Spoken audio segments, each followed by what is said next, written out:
Welcome everyone to our YouTube channel. आज के video में रैशनलाइजेशन ये यूनिट का फिफ्थ प्रॉब्लम स्टडी करेंगे। तो क्वेश्चन आपके सामने है, देखो ये प्रॉब्लम हमें सॉल्व करना है। क्वेश्चन में लिखा है रैशनलाइज द डिनोमिनेटर और इसके अंदर दो प्रॉब्लम्स हमें सॉल्व करना है। देखो ये दोनों फ्रैक्शन को हमें फ्रैक्शन में जो डिनोमिनेटर है उसको हमें रैशनलाइज करना है।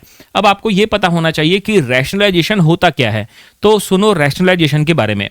तो कोई भी फ्रैक्शन के डिनोमिनेटर में जो अंडर रूट होता है, चाहे वो स्क्वायर रूट हो या क्यूब रूट हो, मतलब वो रूट का कुछ भी अगर इंडेक्स है, तो कोई भी फ्रैक्शन के डिनोमिनेटर में जो अंडर रूट होता है उसको एलिमिनेट करने के लिए, उसको रिमूव करने के लिए जो हम प्रोसेस यूज करते हैं उसी को कहते हैं रैशनलाइजेशन। ठीक है, तो यहां पे हम वही करने वाले हैं। ये फ्रैक्शन के, देखो दोनों फ्रैक्शन के डिनोमिनेटर में अंडर रूट है, तो हम ये डिनोमिनेटर को रैशनलाइज करेंगे, यानी वहां पे अंडर रूट को रिमूव करेंगे। ठीक है, तो इनको सॉल्व करने का टेक्निक वैसा ही रहेगा जैसा हमने इसके पहले के प्रॉब्लम्स में यूज किए थे। तो चलो इसको सॉल्व करेंगे और हमारे साथ साथ आप लोग भी सॉल्व करो, ताकि वीडियो देखने के साथ साथ आपकी भी प्रैक्टिस हो जाए, क्योंकि मैथ्स में प्रैक्टिस सबसे इंपॉर्टेंट होती है। तो हमारे साथ साथ सॉल्व करो। तो बुक और पेन लेके बैठ जाओ और चलो फर्स्ट प्रॉब्लम को ये सॉल्व करेंगे। क्या दिया है, फर्स्ट में है 7 + 3√5 डिवाइडेड बाय 7 - 3√5। ठीक है, ये फ्रैक्शन दिया है और इसके डिनोमिनेटर को हमें रैशनलाइज करना है, यानी जो डिनोमिनेटर में से अंडर रूट का जो साइन है उसको हटाना है। तो कैसे सॉल्व करेंगे, तो यहां देखो न्यूमरेटर में और डिनोमिनेटर में दोनों में इक्वेशन फॉर्म में दिया है। तो न्यूमरेटर में कुछ भी हो उससे कोई फर्क नहीं पड़ता, सबसे इंपॉर्टेंट है डिनोमिनेटर। ठीक है, तो डिनोमिनेटर में जो इक्वेशन फॉर्म में दिया है, क्या करो इसका कॉन्जुगेट निकालो और वो कॉन्जुगेट से ये पूरे फ्रैक्शन को मल्टीप्लाई एंड डिवाइड करो। रूल वही है। ठीक है, तो 7 - √3 इसके डिनोमिनेटर में क्या है, 7 - √3। तो 7 - √3 का कॉन्जुगेट निकालो, तो वो हो जाएगा 7 + √3। इसमें माइनस है तो कॉन्जुगेट में प्लस हो जाएगा, और उसी से पूरे फ्रैक्शन को मल्टीप्लाई एंड डिवाइड करो। तो हम यहां पे लिख लेंगे ये पूरा फ्रैक्शन पहले एज इट इज लिख लेंगे। ये देखिए, ये न्यूमरेटर और ये डिनोमिनेटर, और अब इसको मल्टीप्लाई एंड डिवाइड करना है डिनोमिनेटर के कॉन्जुगेट से। तो हम यहां लिख लेंगे 7 + 3√5 डिवाइडेड बाय 7 + अगेन 3√5। ये देखिए हमने क्या किया, 7 + 3√5 जो कि 7 - 3√5 का कॉन्जुगेट है, उससे हम मल्टीप्लाई एंड डिवाइड कर रहे हैं। अब इसको सॉल्व करो। चलो ये दोनों फ्रैक्शन को मल्टीप्लाई कर लेते हैं। तो दोनों फ्रैक्शन को, और हम बिल्कुल स्टेप वाइज सॉल्व करने वाले हैं, जल्दबाजी करने की जरूरत नहीं है। ठीक है, क्योंकि कैलकुलेशन में नंबर ऑफ स्टूडेंट जो है वो रॉन्ग होता है उनसे, तो रॉन्ग नहीं होना चाहिए, इसलिए स्टेप वाइज सॉल्व करो। तो दोनों न्यूमरेटर को मल्टीप्लाई करो, तो 7 + 3√5। ठीक है, और इनटू यहां पे 7 + 3√5, एक सिंगल फ्रैक्शन हम तैयार कर रहे हैं, और डिनोमिनेटर में 7 - 3√5 7 - 3√5 अगेन इंटू 7 + 3√5। ठीक है, इस तरह से। ओके, और अब यहां पे सॉल्व करना है, तो यहां पे आपको एक फार्मूला अप्लाई करना पड़ेगा। क्या फार्मूला है, देखो फार्मूला यहां लिख के देते हैं। अगर आपके पास फार्मूला कोई नहीं होता है और अगर वो नया फार्मूला है आपके लिए, तो तुरंत अपने नोटबुक में लिख लिया करो। तो फार्मूला ऐसा है, a² - b² का फार्मूला है, जो कि होता है a - b × a + b। ठीक है, ठीक है, तो ये फार्मूला हमें यहां पे यूज करना है। a² - b² हमेशा a - b a + b होता है। तो देखो यहां पे डिनोमिनेटर में देखो, ये जो दो ब्रैकेट है, ये दो ब्रैकेट बिल्कुल इसी फॉर्म में है, a - b a + b के फॉर्म में है। देखो ये a, ये b, बीच में माइनस है, a - b, और यहां पे a, ये b, बीच में प्लस है, यानी a + b। So a - b a + b के फॉर्म में है। तो डिनोमिनेटर को हम a² - b² के फॉर्म में लिख सकते हैं। इसका मतलब ये है। ठीक है, लेकिन न्यूमरेटर में आप कहेंगे, न्यूमरेटर में वो फार्मूला नहीं लगेगा, क्योंकि न्यूमरेटर के दोनों ब्रैकेट के अंदर प्लस है, जबकि ये फार्मूला सिर्फ प्लस माइनस, अगर दोनों ब्रैकेट में एक में प्लस एक में माइनस है तो ही ये फार्मूला अप्लाई होता है, नहीं तो नहीं। तो न्यूमरेटर में क्या करो, साधा यहां पे मल्टीप्लिकेशन करो, सिंपल, यानी ये a + b × c + d के फॉर्म में है ना, तो सिंपल यहां पे न्यूमरेटर में मल्टीप्लिकेशन करो, यानी ये 7 से, देखो ये 7 से ये फर्स्ट टर्म और 7 से ये सेकंड टर्म को मल्टीप्लाई करो। ठीक है, और उसके बाद 3√5 से ये फर्स्ट टर्म और 3√5 से सेकंड टर्म को मल्टीप्लाई करो, इस तरह से। ठीक है, तो चलो हम यहां पे मल्टीप्लाई करेंगे। तो सबसे पहले हम यहाँ पे न्यूमरेटर लिख लेंगे, थोड़ा सा ये बड़ा हो सकता है इसलिए हम इसको इधर से लिखते हैं, ठीक है, यहाँ से, तो काफ़ी ये बड़ा फ्रैक्शन हो सकता है शायद, ठीक है। तो सबसे पहले 7 से ये पूरे आप चाहे तो 7 से पूरे ब्रैकेट को मल्टीप्लाई करो या 7 से एक एक टर्म को मल्टीप्लाई करो, जैसे 7 इंटू 7 तो ये 49, फिर 7 इंटू 3√5, ठीक है, तो ये हो जाएगा 21 इंटू √5, ठीक है ना, 7 इंटू 3 है ना 21 है ना, और √5 वही का वही है। उसके बाद प्लस 3√5 इंटू 7 यानी अगेन 21 इंटू √5, ठीक है, इस तरह से, और फिर 3√5 इंटू 3√5 तो प्लस 3√5 का स्क्वायर, ऐसा हो गया, ठीक है, इस तरह से। तो इसको छोटा कर लेते हैं और अब चलो यहाँ पे डिनोमिनेटर में हम यहाँ लिख लेंगे 7 स्क्वायर माइनस 3√5 का स्क्वायर माइनस 3√5 का स्क्वायर। हमने डिनोमिनेटर में क्या किए, ए स्क्वायर माइनस बी स्क्वायर का ये जो फार्मूला आपको लिख के दिए थे हम इसका वहां पे यूज कर रहे हैं, ठीक है। ये देखो ए स्क्वायर यानी 7 स्क्वायर एंड बी स्क्वायर यानी 3√5 का स्क्वायर, ओके। बस इसको आप सॉल्व करो। अब ये जहां तक सॉल्व हो रहा है यानी इसको रिड्यूस करो, जितना हो सके इसको रिड्यूस करो। देखो ये कहां तक सॉल्व हो रहा है। तो न्यूमरेटर में क्या होगा, न्यूमरेटर में पहला टर्म है 49 प्लस 21√5, ये और ये देखो 21√5 यानी ये हो जाएगा 42√5, ठीक है ना, 21 प्लस 21 42, √5 वही का वही रहेगा, है ना, 21 प्लस 21 यानी इनडायरेक्टली हम क्या कर रहे हैं, ये दोनों में से कॉमन कर रहे हैं। अगर आपको ये यहाँ पे अगर ये पार्ट नहीं समझ में आ रहा है तो हम एक काम करते हैं, यहाँ पे कॉमन ले लेते हैं। देखो 21 प्लस 21 और दोनों में से कॉमन ले लिए √5, ये देखो अब समझ में आ रहा है। और फिर ये यहाँ पे 3√5 का होल स्क्वायर है तो 3 का स्क्वायर 9 और √5 का स्क्वायर यहाँ पे 5, ये देखिए इस तरह से। ये समझ लो स्टेप, यहाँ पे रॉन्ग नहीं होना चाहिए। हमने इनडायरेक्टली क्या कर रहे हैं, ये दोनों में से √5 कॉमन कर रहे हैं। देखो दोनों में √5 है ना, इसीलिए तो दोनों में से √5 हमने ले लिए कॉमन, तो ये 21 प्लस 21 यहाँ आ गया, ठीक है, इस तरह से। यही सबसे इंपॉर्टेंट है, यहाँ रॉन्ग नहीं होना चाहिए। और ये इसका होल स्क्वायर करे तो 3 का स्क्वायर 9 और √5 का स्क्वायर 5। और डिनोमिनेटर को थोड़ा सा सॉल्व करो तो डिनोमिनेटर में क्या रहेगा, 7 स्क्वायर यानी 49 माइनस 3√5 का स्क्वायर, 3 का स्क्वायर 9 एंड √5 का स्क्वायर ओनली 5, ठीक है, इस तरह से। इसको और सॉल्व करो, ये थोड़ा सा और सॉल्व होता है। तो ये 49 प्लस देखो ये 21 प्लस 21 42, देखो आया ना वही, हम वही तो कर रहे थे, 42√5, ठीक है, ये 42 और फिर ये √5 और ये प्लस है तो ये 45। उसके बाद ये 49 माइनस ये 45, क्या ये एक स्टेप और सॉल्व होगा, बिल्कुल ये थोड़ा सा सॉल्व होगा। तो 49 प्लस 45 तो ये हो जाएगा 94 प्लस 42√5, ठीक है, इस तरह से डिवाइडेड बाय ये 49 माइनस 45 यानी ये 4। देखो यहां तक हमने रिड्यूस किए, क्या ये और सॉल्व हो सकता है? आप चाहे तो यहाँ पे एक स्टेप और सॉल्व करो, एक स्टेप और सॉल्व होती है। अगर सॉल्व नहीं करना है तो यहाँ पे स्टॉप करो, लेकिन ये जहां तक एक स्टेप सॉल्व हो सकती है, क्या हो सकता है, देखो डिनोमिनेटर में 4 है और 94 और 42 यानी ये भी इवन नंबर है, ये भी इवन है और ये भी इवन है। तो क्या करो, न्यूमरेटर में से कॉमन ले लो।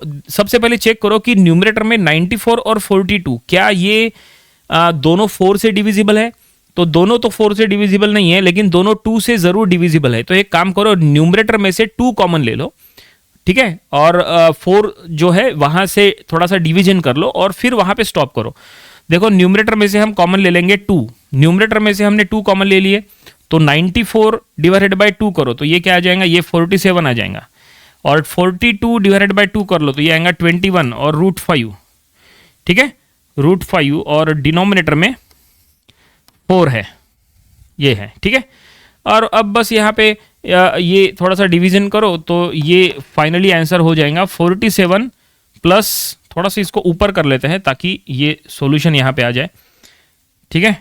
तो ये हम यहाँ पे लिख लेंगे। ये देखो यहाँ पे हम डिवीजन की किस तरह से कर रहे हैं ये समझ लो, दैट इज 2 1 * 2, 2 2 * 4, ऐसा। बस अब जो बचा है वो लिख लो। तो न्यूमरेटर में बचा है 47 प्लस 21√5 और डिनोमिनेटर में 2, और ये आगे सॉल्व नहीं होगा, इसको आपको यहीं पे स्टॉप करना पड़ेगा। तो फिलहाल ये हमें फर्स्ट प्रॉब्लम का आंसर मिल चुका है। थोड़ा सा इसको छोटा कर लेते हैं ताकि आपको दिखाई दे। देखो आ रहा है पूरा आंसर, ये देखिए, ये फर्स्ट प्रॉब्लम को, ये फर्स्ट जो फ्रैक्शन दिया था उसके डिनोमिनेटर को हमें रैशनलाइज करना था, तो ये हमने रैशनलाइज कर लिया। देखो डिनोमिनेटर में से अंडर रूट हट चुका है, भले ही वो न्यूमरेटर में अंडर रूट आया होगा उससे कोई फर्क नहीं पड़ेगा, लेकिन डिनोमिनेटर का अंडर रूट हटना इंपॉर्टेंट था। तो ये हमने फर्स्ट प्रॉब्लम को यहाँ पे सॉल्व कर लिए। ठीक है, उम्मीद करते हैं कि हमारे साथ साथ आप लोगों ने भी सॉल्व किए होंगे और आपका भी यही आंसर आया होगा। तो चलो अब बढ़ते हैं सेकंड प्रॉब्लम की तरफ। अब हमें सेकंड जो फ्रैक्शन दिया है, अब ये सेकंड फ्रैक्शन के डिनोमिनेटर को हमें रैशनलाइज करना है। ठीक है, तो ये कैलकुलेशन सबसे इंपॉर्टेंट है। नंबर ऑफ स्टूडेंट जो है वो गलती करते हैं कैलकुलेशन में, जल्दबाजी नहीं करना है, आपको बिल्कुल स्टेप वाइज सॉल्व करना है। ठीक है, ताकि थोड़ा सा टाइम लग गया तो भी चलेगा, 2 मिनट एक्स्ट्रा लग गए तो चलेगा, लेकिन रॉन्ग नहीं होना चाहिए। क्योंकि रॉन्ग होने से क्या होता है, आपके 2 4 5 मिनट जो भी आप इसमें स्पेंड कर रहे हैं वो आपके खराब हो जाएंगे और मार्क्स तो नहीं आएंगे, 0 मार्क्स आएंगे, वो भी नहीं होना चाहिए ना। इसीलिए आप छोटे छोटे प्रॉब्लम में प्रैक्टिस करो, फिर बड़े बड़े जो हम प्रॉब्लम सॉल्व करने को जाएंगे वहां पे आपकी स्पीड में आपको सॉल्व करना आ जाएगा, क्योंकि आपकी प्रैक्टिस रहेंगी। ऐसे में फिर आपने 1-2 स्टेप्स इग्नोर किए तो भी चल जाता है, कोई फर्क नहीं पड़ेगा। ठीक है, तो चलो अब सेकंड प्रॉब्लम की तरफ चलते हैं, इसको मिटा देते हैं, यहीं पे हम ये सेकंड वाला प्रॉब्लम सॉल्व करेंगे।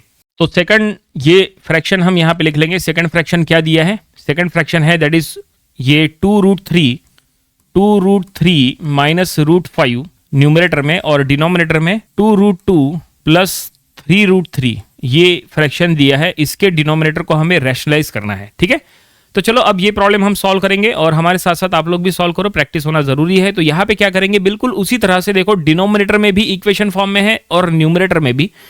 तो क्या करो, डिनोमिनेटर में जो इक्वेशन है उसके कॉन्जुगेट से ये पूरे फ्रैक्शन को मल्टीप्लाई एंड डिवाइड करो। तो डिनोमिनेटर में है 2√2 प्लस 3√3, तो इसका कॉन्जुगेट हो जाएगा 2√2 माइनस 3√3।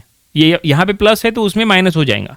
ठीक है, तो हम यहां पे लिख लेंगे 2√3 minus √5 divided by, denominator same रहेगा, डिनोमिनेटर 1 मिनट, तो डिवाइडेड बाय 2√2 प्लस 3√3। अब इसको मल्टीप्लाई एंड डिवाइड करना है 2√2 माइनस 3√3 से, न्यूमरेटर में भी एंड डिनोमिनेटर में भी 2√2 माइनस 3√3।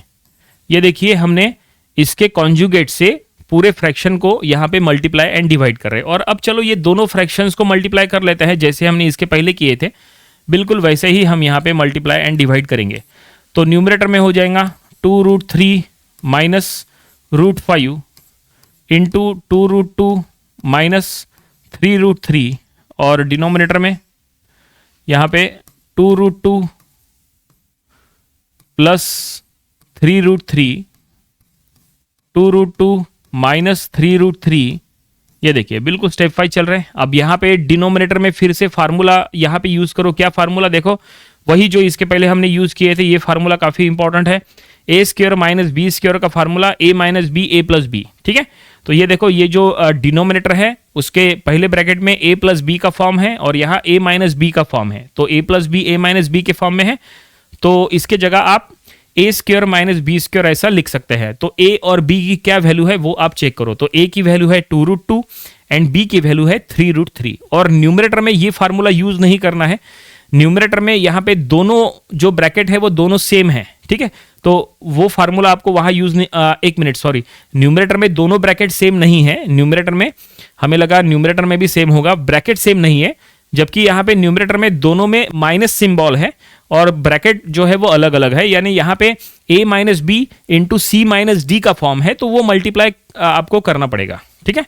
जैसा इसके पहले मल्टीप्लाई किए थे ना बिल्कुल वैसा ही। यानी ये 2√3 से ये फर्स्ट टर्म को मल्टीप्लाई करो, फिर 2√3 से सेकंड टर्म को मल्टीप्लाई करो, उसके बाद ये √5 से फर्स्ट टर्म को मल्टीप्लाई करो और √5 से सेकंड टर्म को मल्टीप्लाई करो। ठीक है, ठीक है, फार्मूला सिर्फ डिनोमिनेटर में यूज होना है। तो चलो ये काफी लंबा हो सकता है, इसलिए थोड़ा हम यहां से ले लेते हैं, देखते हैं ये कहां तक जाएगा।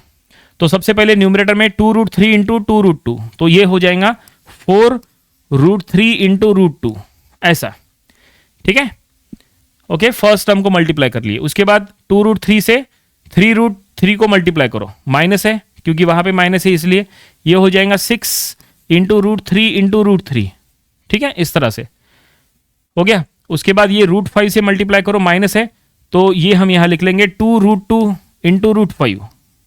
उसके बाद √5 से यहां मल्टीप्लाई करो, यहां माइनस है तो हो जाएगा प्लस, तो ये हो जाएगा 3√3, एक मिनट, तो ये हो जाएगा 3√3 इंटू √5, इस तरह से, ठीक है।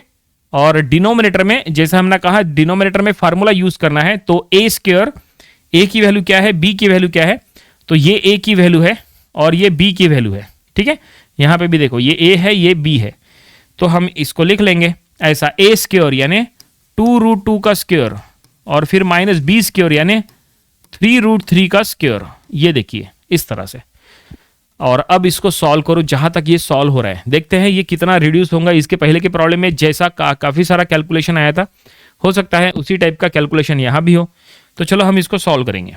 तो न्यूमरेटर में ये हो जाएगा 4√3 इंटू √2 यानी √3 इंटू 2, ऐसा देखो रूट का मल्टीप्लीकेशन होता है, ये रूट को हम इनडायरेक्टली मल्टीप्लाई कर रहे हैं और उसके अंदर की टर्म्स देखो यहां पे मल्टीप्लाई हो रही है और यहाँ पे भी, या फिर आप ऐसा बोलो कि ये दोनों रूट में से हमने रूट कॉमन ले लिए और अंदर में उसके टर्म्स का मल्टीप्लिकेशन कर रहे हैं। उसके बाद -6, अब यहाँ पे √3 इंटू √3, तो ये इनडायरेक्टली 3 हो जाएगा, तो सीधा सीधा हम यहाँ पे 3 लिखते हैं, क्योंकि √3 इंटू √3 यानी √3 का स्क्वायर यानी 3, तो हमने सीधा 3 लिखे। एक काम करते हैं, चलो अगले स्टेप में उसका स्क्वायर लिखते हैं, यहाँ पे डायरेक्टली √3 का स्क्वायर लिखते हैं, ठीक है। अब जब इतने स्टेप्स चल रही है तो हम वो भी वहीं पे सॉल्व करेंगे।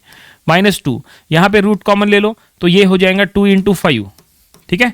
और अब यहाँ पे +3, रूट कॉमन ले लो, तो ये हो जाएगा 3 इंटू 5, इस तरह से, ओके। और डिनोमिनेटर को सॉल्व करेंगे तो ये इसका होल स्क्वायर करो, 2√2 का स्क्वायर, तो ये हो जाएगा 4 इंटू 2, ठीक है।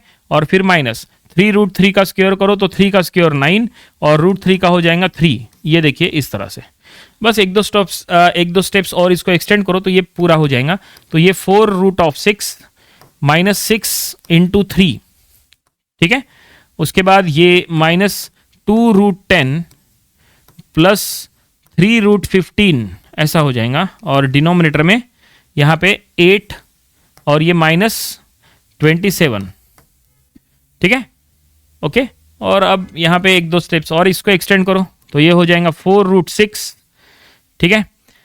और ये हो जाएगा -18, तो ये टर्म्स पहले आप लिख लो, क्योंकि 2√10 प्लस 3√15 काफ़ी सारे स्क्वायर रूट आ गए, आने तो कोई फर्क नहीं पड़ता, -18, ठीक है, ओके। यहाँ पे भले ये स्क्वायर रूट है, यहाँ पे कोई टाइप का यहाँ पे एडिशन सब्सट्रैक्शन नहीं होगा, ठीक है, वो न्यूमरेटर एज इट इज रहेगा। और डिनोमिनेटर में यहाँ पे 8 -27 कर लो, तो 8 -27 हो जाएगा -19। देखो यहाँ तक हमने रिड्यूस किए, ठीक है। और यहाँ पे सॉल्व करना है क्या, चलो एक स्टेप और सॉल्व कर लेते हैं।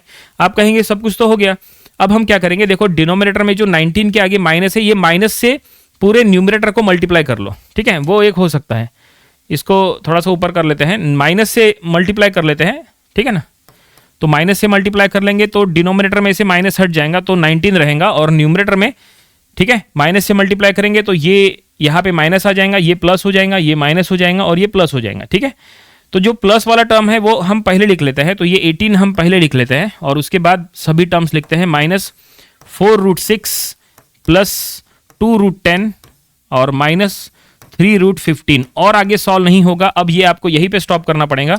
ये जो हमें आंसर मिला है यही हमारा रिक्वायर्ड आंसर है। यहाँ पे देखो डिनोमिनेटर में से अंडर रूट को रिमूव करने के लिए कहा था, तो डिनोमिनेटर में से हमने अंडर रूट को रिमूव कर लिए हैं, यानी ही डिनोमिनेटर को हमने रैशनलाइज कर लिया है, जो यहाँ पे क्वेश्चन में फाइंड आउट करने के लिए कहा था या फिर बोलो सॉल्व करने के लिए कहा था, ये हमने कर लिया है, ठीक है। यहाँ पे ये स्टेप समझ में आई ना, माइनस से जो हमने मल्टीप्लाई किए, ठीक है, ये लास्ट टर्म माइनस का प्लस हो गया तो वो हमने पहले लिख लिए और बाकी सभी टर्म्स के हमने साइन चेंज किए और वहां पे लिख लिए हैं, ठीक है।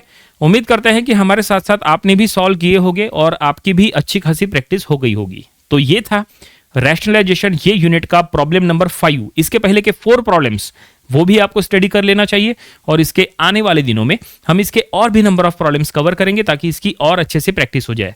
तो मिलते हैं नेक्स्ट वीडियो में। Thank you very much.